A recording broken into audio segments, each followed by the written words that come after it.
It's tunnel time. It is tunnel time. Tunnel time. Whoa, what's going on here, guys? We got a plan. We're doing some redesigning. That's what this is for. Refiguring out the tunnel. I'm not moving it. That's just, you know, my visual representation. That whole system's getting redesigned. We're going to put some brackets on the top of the rafters here. I'm going to sister up the rafters. Okay. And I'm going to take that pulley there and we're going to make it go beep, beep, beep, beep, beep, beep, bleep, bleep, bleep. That's what we're going to do. So, going to explain the process here. Once I get this figured out, you know, I'll start making that stuff. More videos are going to come pretty soon of redoing this because that's got to be taken out. I need more room. Okay. So, been gone for a minute, traveling, doing other stuff.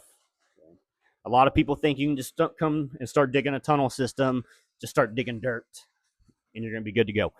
Don't do that. Don't do it. Do not do it. Okay. It's too dangerous. You got to know what you're doing. I'm seeing lots of videos out there of people going in their backyard and digging mines and tunnel systems. Okay. When dirt gets wet, especially my dirt, which is mostly clay, it gets plastic and it moves. Even if it moves just a quarter of an inch, you got like between 1,800 to 2,500 pounds of pressure moving in all directions. Okay. So you got to have everything shored up really, really well. It's going to collapse on you if you don't. Okay. If you're not using the right materials, okay, traditional lumber is just going to rot out in a year, maybe 2 to 3 years. It's going to become very unstable. You're going to have a sinkhole in your yard. Serious note, I know we don't like to be serious on YouTube. You got to be safe, okay, guys? So that's why I've taken a step back and I've redesigned my entire plan. Okay, I went down in a square, 4 foot wide by 4 foot wide by 4 foot deep. Okay, it keeps filling up with water. I'm realistically glad it did that so it could pause me to take a moment and go, I need to rethink this. I know I'm going to have a sump pump. That's a given. Okay, we got a high water table out here. It's going to fill up with water. It's going to happen. Okay, so that's kind of where we've been at. And I've been doing lots of research in my free time, so that's kind of what I want to make a video on. I know it's longer than the shorts, and you guys got a 15-second attention span. I feel you. I get it, man. I get it. I just want to doom scroll. But if you want to update, here's what we got so far. Okay, so I'm inside a double circle here because 2 circles are better than 1. It gives you double protection against sea bears. If you know, you know. If you don't, look it up. Okay. The blue circle here is a 6 foot diameter, which is a plenty big shaft for an elevator to move up and down for branching out in tunnels. Okay. I like to be prepared for multiple scenarios. So I'm also figuring for a 10 foot diameter circle, which is massively huge. I understand it's huge. It's going to be about 50% more dirt I got to move, which I'm realistically not worried about moving dirt once I get everything figured out, which is going to be here pretty quick. Okay. I can move the dirt on my own time. It's like working out. It's not paying for the gym. It keeps me from being a fat, lazy turd because I'm getting a little chunky. Okay. So, multiple reasons why I'm doing this project. The dirt itself is not a worry as long as I can fit this diameter inside the shop. Okay. Now, moving from a 6 foot diameter to a 10 foot diameter does add some more risk to it. That is increasing hydrostatic pressures and lateral pressures and stuff like that. But I think I have that figured out. Okay. So originally I was going to go a 4 foot by 4 foot square shaft down to bedrock. Probably not going to make it to bedrock. I've been doing some probing. I can't find any solid rock. Okay, it's everything over there is legit clay for at least 10 to 13 feet down. Okay, which makes digging easy, but when clay gets wet, it becomes plastic and it moves.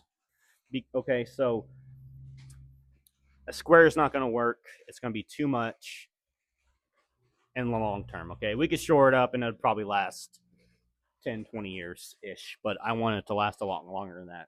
because I don't want to become old and have to worry about it. So we're going circle. So that way when the pressures are pushing, it's going to push against the circle itself and everything's going to lock into itself. Okay, I'm going to have rebar, angle iron, it's going to be welded. Okay, we're moving from the utility poles. Couple reasons for that.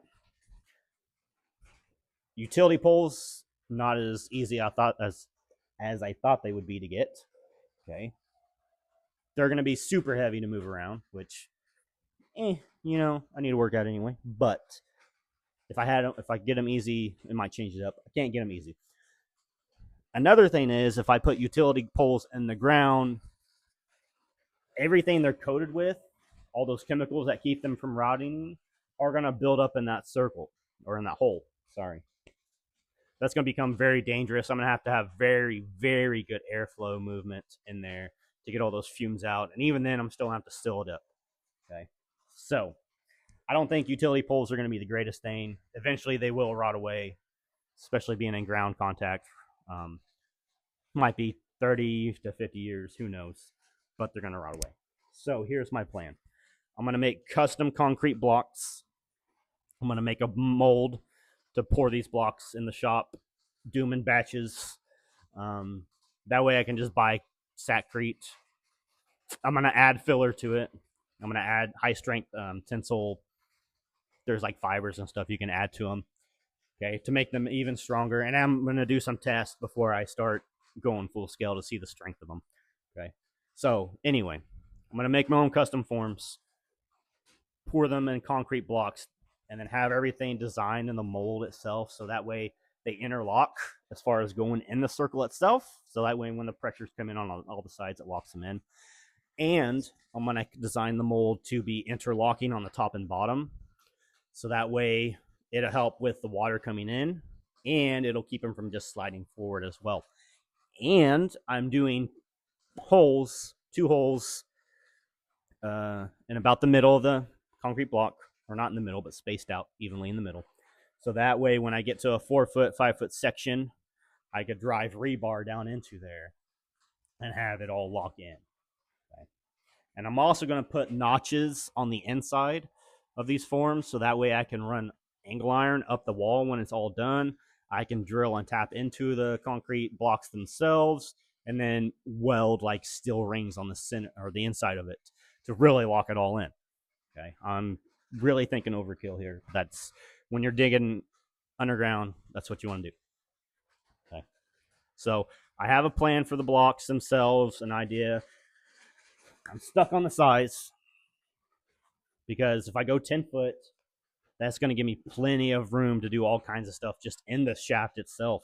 I can have shelving on all the walls, okay, and use that for my root cellar and vegetable storage and stuff like that.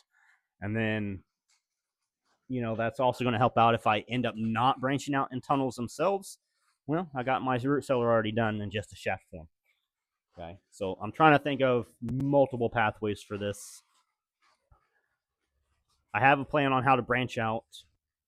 I'd have to cut into the blocks, but I have the angle iron, I have the steel, I have big heavy steel I-beams I can put in there, weld them, secure them.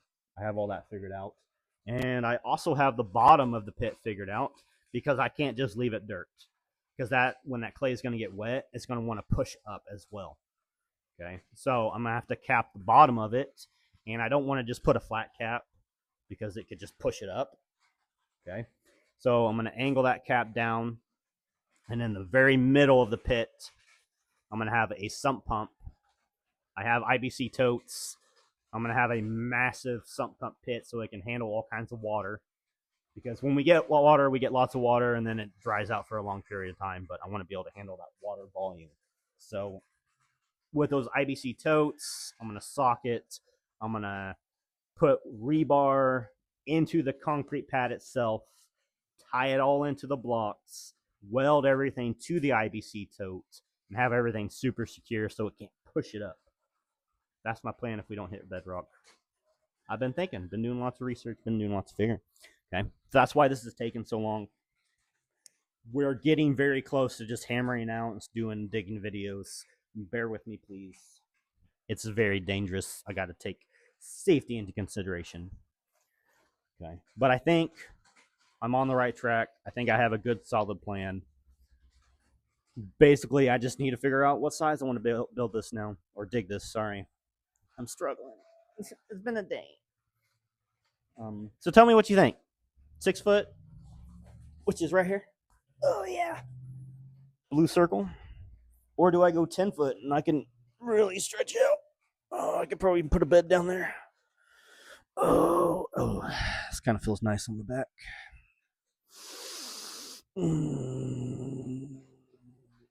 Okay. Yeah, okay. Cool. Tell me what you guys think. Give me feedback. Give me feedback. I need it. I want it. I want you to be involved in this project. It's going to be fun. I'm excited for it. Keep in mind, it is going to be probably at least 2-year project. Okay, love you. Bye.